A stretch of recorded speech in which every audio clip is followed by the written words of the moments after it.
오늘 우리에게 주시는 하나님의 말씀 창세기 21장 12절부터 19절까지 말씀입니다. 창세기 21장 12절부터 19절까지 말씀.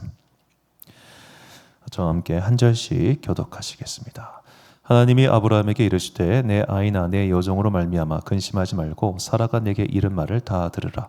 이삭에게서 나는 자라야 내 씨라 부를 것임이니라. 그러나 여종의 아들도 내 씨니 내가 그로 한 민족을 이루게 하리라 하신지라.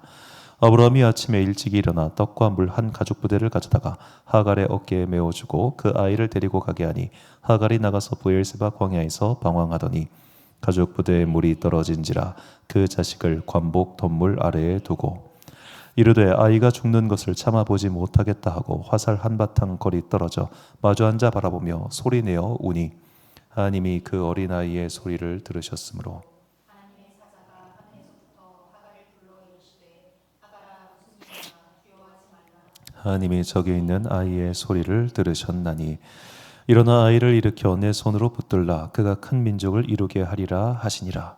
하나님이 하갈의 눈을 밝히셨으므로 샘물을 보고 가서 가죽 부대에 물을 채워다가 그 아이에게 마시게 하였더라. 아멘. 낙심하지 말고 기도라는 제목으로 하나님의 말씀 선포하겠습니다.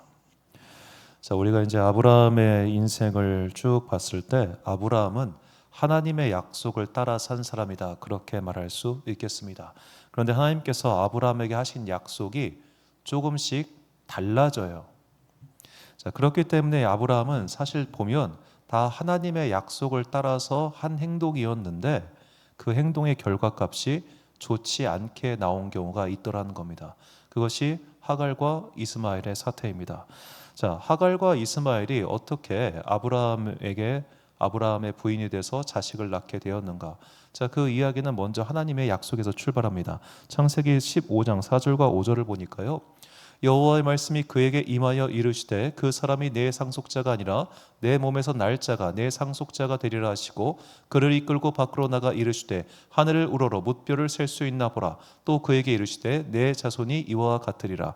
자, 창세기 12장에 이어서 창세기 15장에서 하나님께서는 아브라함에게 그 이전의 약속에서 조금 더 구체화된 업그레이드된 약속을 해주십니다. 처음에는 너는 큰 민족을 이룰 거야, 너는 복이 될 거야, 굉장히 추상적인 약속을 하셨다가 이제 15장에서 내 몸에서 날 자가 내 상속자가 되리라. 한마디로 아브라함의 DNA를 이은 사람이 상속자가 될 거야 라고 말씀하셨어요. 자, 창세기 15장에는 너의 부인 사라를 통해서 난 씨가 상속자가 될 거야, 그 말이 없습니다. 그냥 네 몸에서 난 자가 상속자가 될 거야 라고만 말씀하십니다. 사라의 이야기가 포함되어 있지 않아요. 그랬기 때문에 아마도 아브라함의 아내 사라는 하나님께서 이렇게 말씀하셨으니 남편 문제가 아니라 내 문제구나 라고 생각했을 겁니다. 내가 임신이 안 되는구나, 남편에게 문제가 없는데. 자, 그때 무슨 검사가 있지 않았을 테니까. 자, 그렇기 때문에 사라가 그 다음에 하갈을 드리기로 결정을 해요. 세번역 성경을 보니까 창세기 16장 2절에서 3절 말씀 제가 세번역으로 읽어드리겠습니다. 사라가 아브라함에게 말하였다. 주님께서 나에게 아이를 가지지 못하게 하시니 당신은 나의 여종과 동침하시오. 하갈의 몸을 빌려서 집안의 대를 이어갈 수 있기를 바랍니다. 아브람은 사라의 말을 따랐다. 아브람의 아내 사라가 자기의 여종 이집트 사람 하갈을 데려다가 자기 남편 아브람에게 아내로 준 때는 아브람이 가나안 땅에서 살아온 지 10년이 지난 뒤이다. 자, 우리가 개정 성경을 보면 저 3절에 아내란 말이 첩으로 나옵니다. 개역 한글과 개역 성경에는 하갈이 첩이라고 나와요. 그런데 히브리 단어에는 첩이란 말이 없습니다. 아예 그런 단어가 존재하지가 않아요. 그래서 그냥 아내예요. 그래서 이 세번역 성경은 그냥 히브리 원어 단어 그대로 번역을 했습니다. 아마 이제 개역 한글판 번역하시는 분들이 우리 독자들로 하여금 이 상황을 좀 이해하기 위해서 첩이라는 단어를 쓰다 보니까 사람들은 마치 하갈이 첩, 우리가 조선시대 생각하던 그런 첩, 이렇게 생각하는 거예요. 정식 부인이에요. 하갈은 정식으로 결혼한 사이라는 겁니다. 자, 그러다 보니까 이제 하갈을 그냥 첩이라고 생각하면 아브라함이 마치 약속을 기다리지 못하고 막 성급하게 이렇게 한 것처럼 보이지만 15장에서 약속해 주셨고 그 약속의 말씀을 따라서 결혼을 다시 한 번 더 했고 그리고 아들을 낳았으니 이스마엘인 거예요. 그러면 아주 기본적으로 아브라함이나 사라나 하갈이나 그리고 태어난 이스마엘이나 똑같은 생각을 했을 겁니다. 내가 후계자구나. 얘가 상속자구나. 당연히 그렇게 생각했을 거예요. 몸에서 난 DNA가 이대로 갔으니까 말이죠.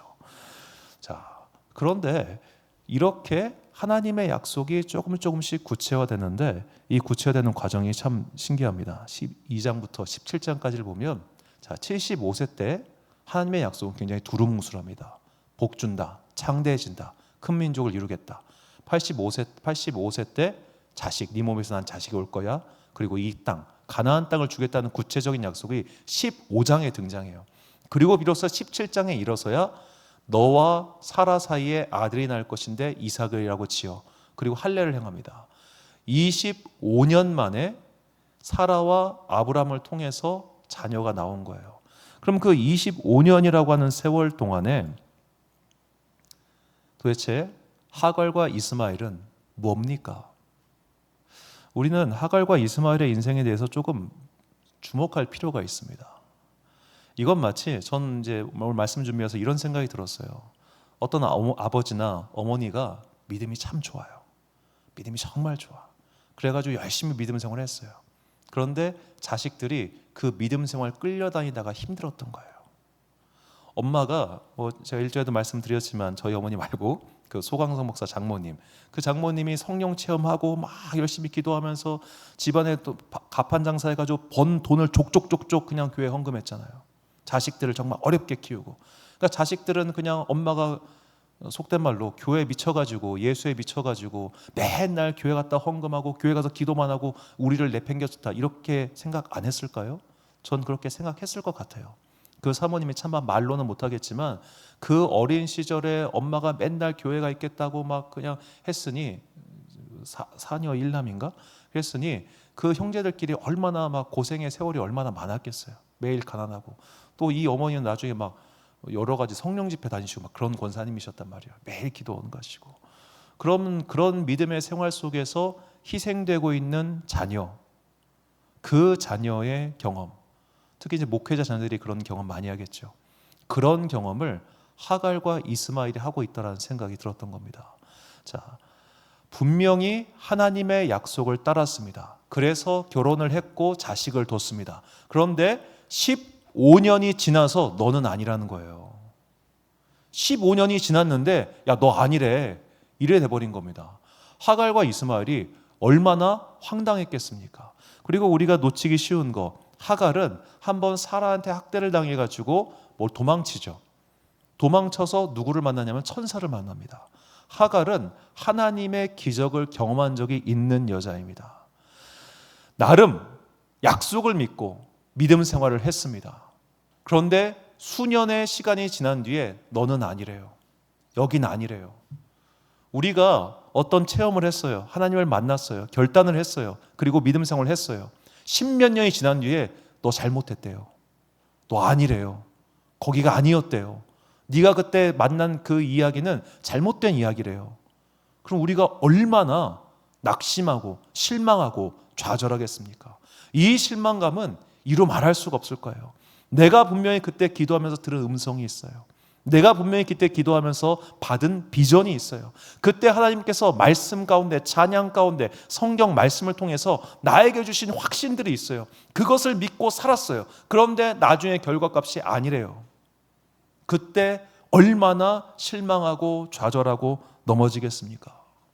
자, 오늘 본문은 그 이야기를 우리에게 전해주고 있는 겁니다. 자, 본문 14절을 보니까 아브라함이 아침에 일찍 일어나 떡과 물 한 가죽 부대를 가져다가 하갈의 어깨에 메워주고 그 아이를 데리고 가게 하니 하갈이 나가서 브엘세바 광야에서 방황하더니, 자, 자기 부인과 자식을 쫓아내는데 떡과 물 한 가죽 부대만 줍니다. 아브라함은 돈이 많은 사람입니다. 거부입니다. 그의 집에서 기르고 있는 남자 군사훈련이 된 사람만 500명이 될 겁니다. 그런데 수행원 한 명도 없이 쫓아냅니다. 죽으란 얘기입니다. 얼마나 잔인한 이야기입니까? 얼마나 잔혹한 이야기예요. 자, 이때 이스마엘의 나이가 몇 살쯤 됐을까요? 이스마엘과 이삭은 15살 차이입니다. 그런데 이삭이 젖을 떼고 나서 이런 일이 벌어져요. 젖을 언제 뗍니까? 이제 정확하게 젖을 언제 뗀다는 통계는 없더라고요. 다만 WHO가 권장하는 모유 수유 기간은 2년 이내입니다. 그런데 이제 사라는 굉장히 늦게 자식을 낳았으니까 모유가 2년 넘게 나오지는 않았겠죠? 이제 아프리카 부족 같은 경우는 5살까지도 젖을 먹는 경우가 있다고 하고, 우리나라도 1970년대까지는 10살 때까지 젖을 먹는 애들이 있었대요.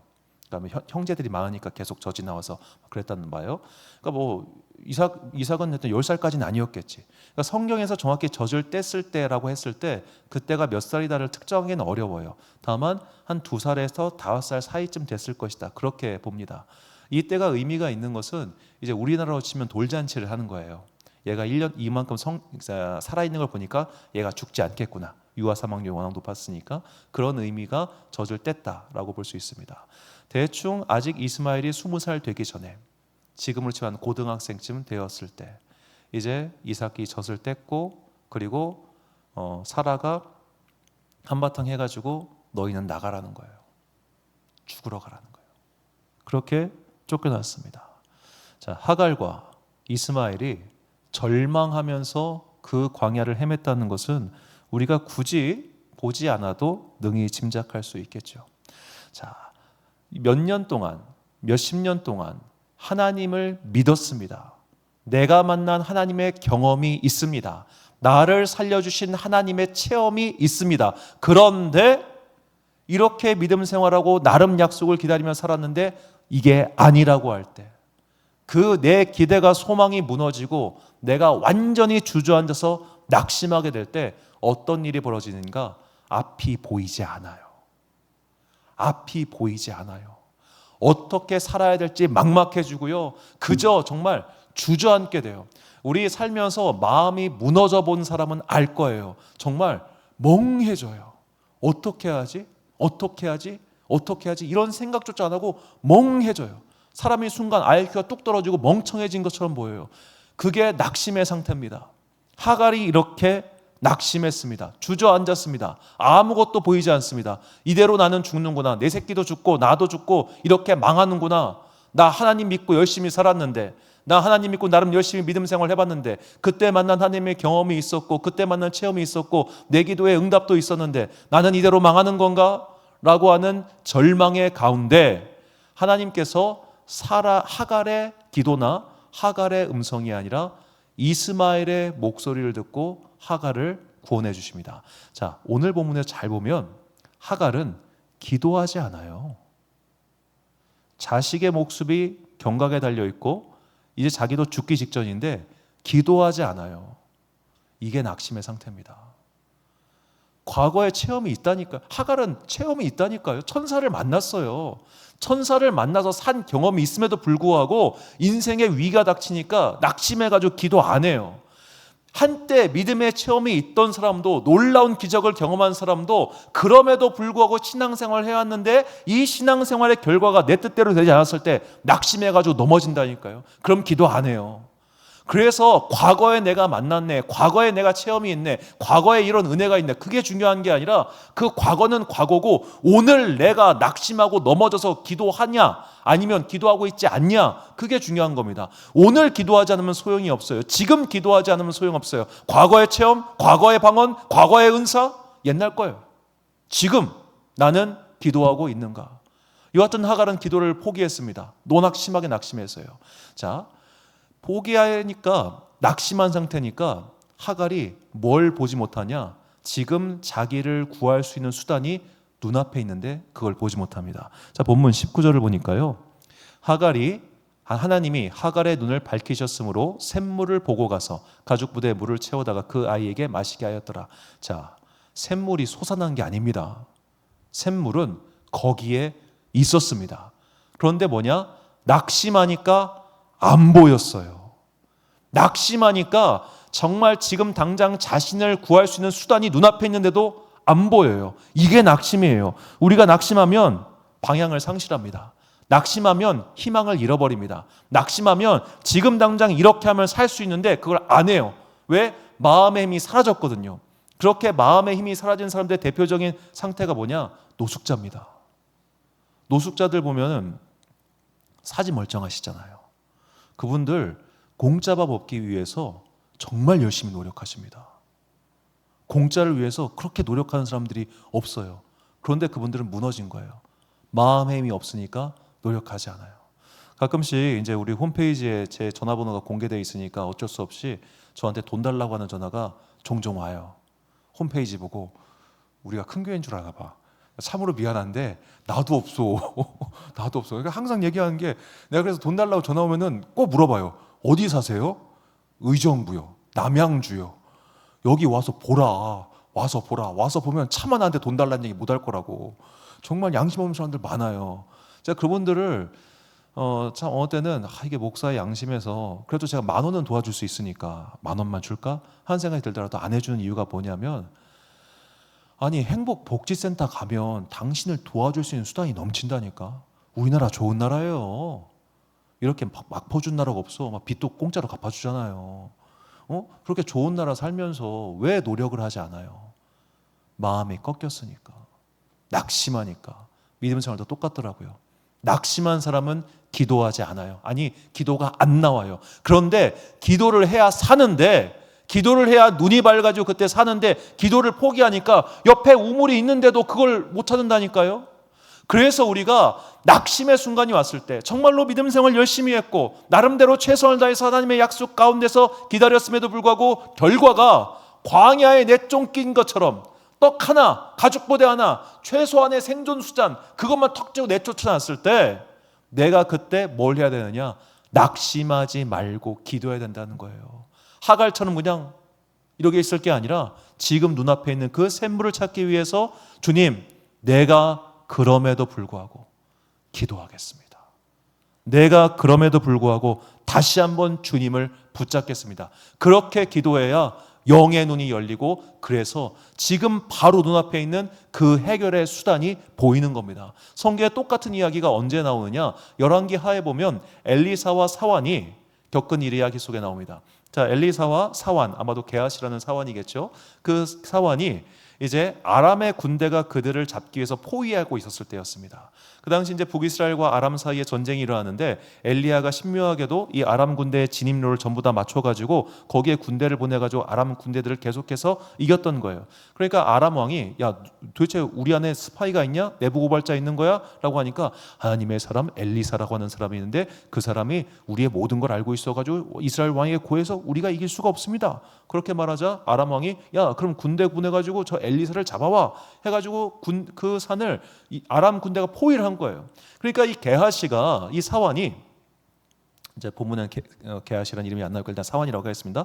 이 사환이 엘리사를 붙잡고 어떡해요 우리 다 죽었어요 이런단 말이에요. 그때 엘리사가 하나님께 이렇게 기도합니다. 열왕기하 6장 15절부터 17절까지 말씀을 보니까 하나님의 사람의 사환이 일찍이 일어나서 나가보니 군사와 말과 병거가 성읍을 에워쌌는지라 그의 사환이 엘리사에게 말하되 내 주여 우리가 어찌하리이까 하니 대답하되 두려워하지 말라 우리와 함께한 자가 그들과 함께한 자보다 많으니라 하고 기도하여 이르되 여호와여 원하건대 그의 눈을 열어서 보게 하옵소서 하니 여호와께서 그 청년의 눈을 여심해 그가 보니 불말과 불병거가 산에 가득하여 엘리사를 둘렀더라. 아멘.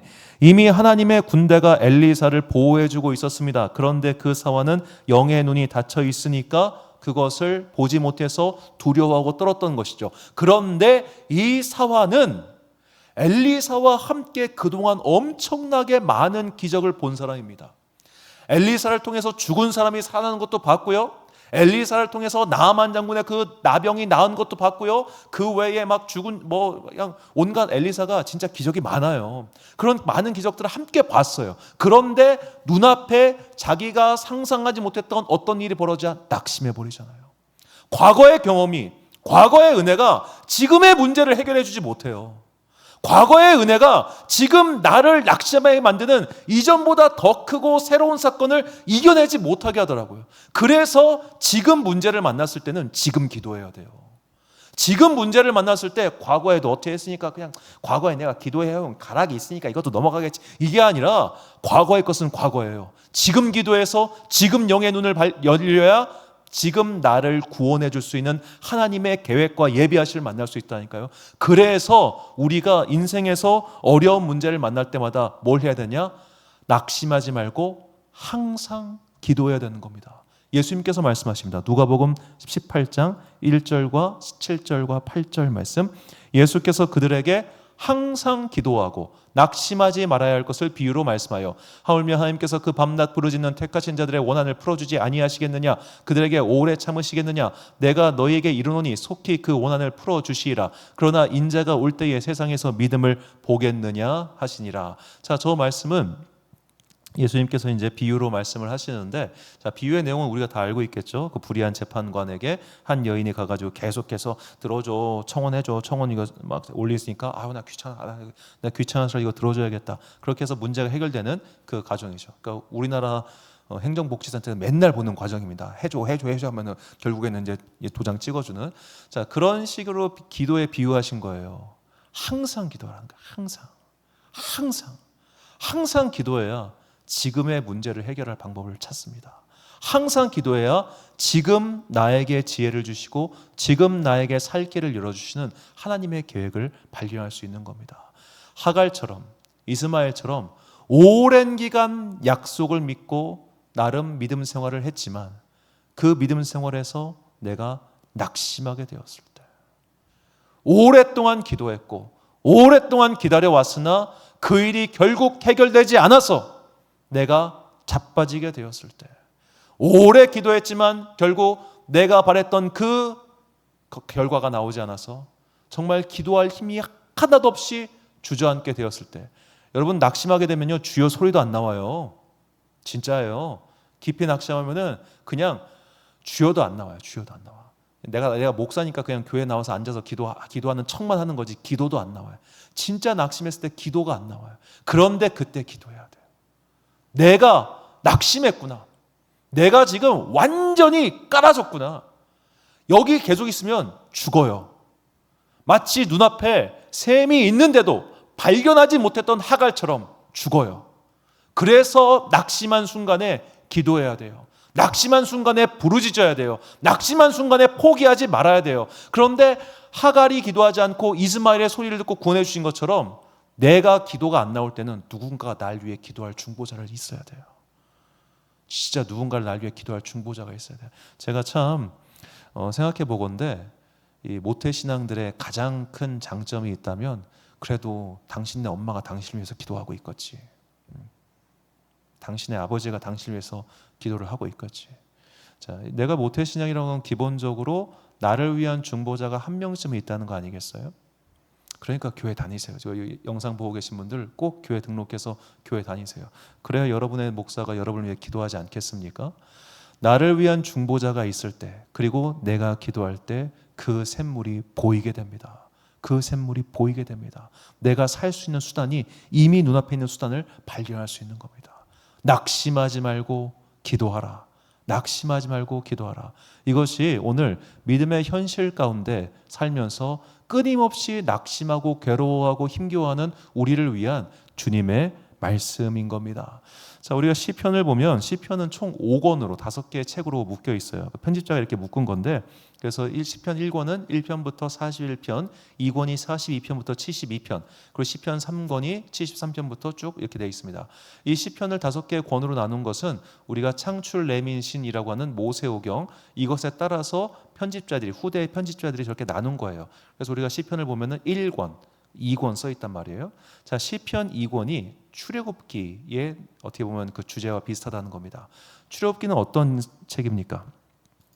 창세기까지는 어찌 보면 그 당시 사람들에게 되게 우리의 조상신, 조상 이야기잖아요. 믿음의 조상들 이야기. 그러니까 그냥 어찌 보면 남의 이야기인 거예요. 어찌 보면 우리가 많이 들었던 구전동화 같은 이야기예요. 근데 출애굽기부터는 내가 마주한 현실이에요. 창세기의 이야기가 내 조상들의 이야기였다면 출애굽기부터는, 출애굽기, 레위기, 민수기, 신명기는 내가 오늘 마주하는 나의 현실 세계에서 믿음의 문제라는 거예요. 우리가 현실에서 믿음을 지키고 사는 게 얼마나 어렵습니까? 현실에서 우리가 기도를 하며 사는 게 누군가가 볼 때는 얼마나 쓸데없는 일입니까? 현실 속에서 우리가 보이지 않는 하나님을 믿고 한 번도 본 적이 없는 예수 그리스도를 믿고 한 번도 내가 체험해보지 못한 그리스도의 십자가의 보혈이 나를 구원했고 하나님의 자비가 나를 여기까지 인도했다는 그 말도 안 되는 이야기를 내가 어떻게 믿고 있습니까? 자, 그런 믿음의 싸움들을 우리는 매일매일 사실 하고 있어요. 매일매일 우리는 그거를 하고 있는 겁니다. 그런데 그런 믿음의 현실을 지켜갔는데 낙심할 일이 생긴다? 교회 안 다니고 싶죠. 믿음 생활 그만하고 싶죠. 몰라 나 안 해. 이런 말 당연히 나오겠죠. 자, 이게 출애굽기의 현실이라는 겁니다.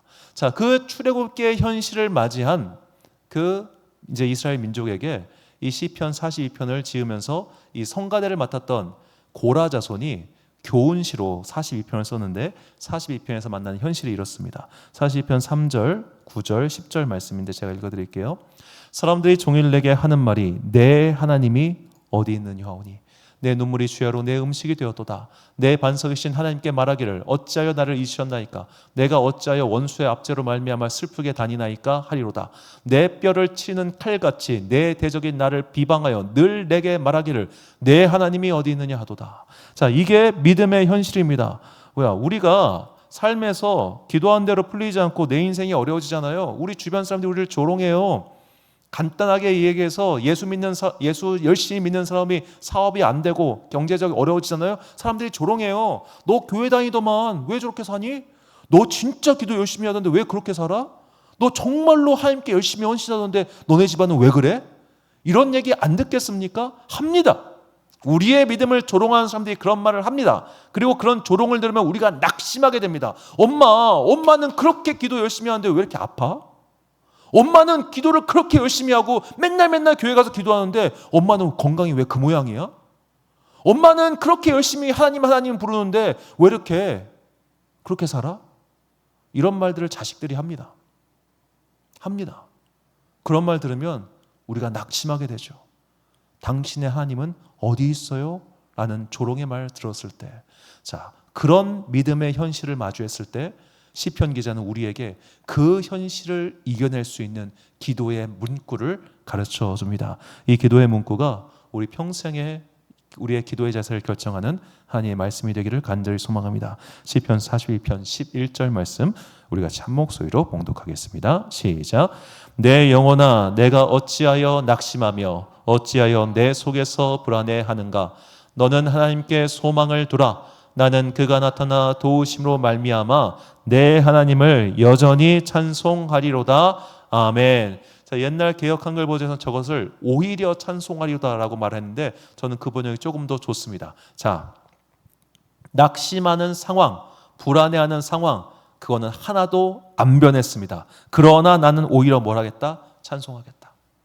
내 상황이 있다고가 됐든 졌다고가 됐든 그런 것과 관계없이 나는 오늘 나의 삶의 자리에서 포기하지 않고 기도하겠다. 포기하지 않고 찬양하겠다. 내가 끝까지 이 믿음의 끝을 봐야겠다라고 결단한 사람은 낙심한 중에도 소망을 발견하게 됩니다. 낙심한 중에도 생명샘을 발견하게 됩니다. 그래서 그는 사는 거예요. 그래서 의인은 믿음으로 말미암아 사는 겁니다. 포기하지 않는 믿음, 포기하지 않는 기도의 자세, 하나님께서 살아계심으로 당신의 삶을 결코 버리지 아니하신다는 이 성경의 말씀을 끝까지 믿는 사람들, 그들은 믿음으로, 기도함으로 살게 됩니다. 그러므로 오늘 내가 믿음 생활하면서 자꾸만 낙심할 거리를 만났을 때, 정말로 인생의 거대한 장벽 때문에 넘어지고 쓰러지고 좌절하고 삐꾸가 나가지고 그냥 누군가가 교회 그렇게 열심히 다니더만 왜 그렇게 됐어? 라는 조롱 섞인 말을 들을 때 내가 포기하지 않고 기도함으로, 찬송함으로, 하나님께 예배드림으로 삶을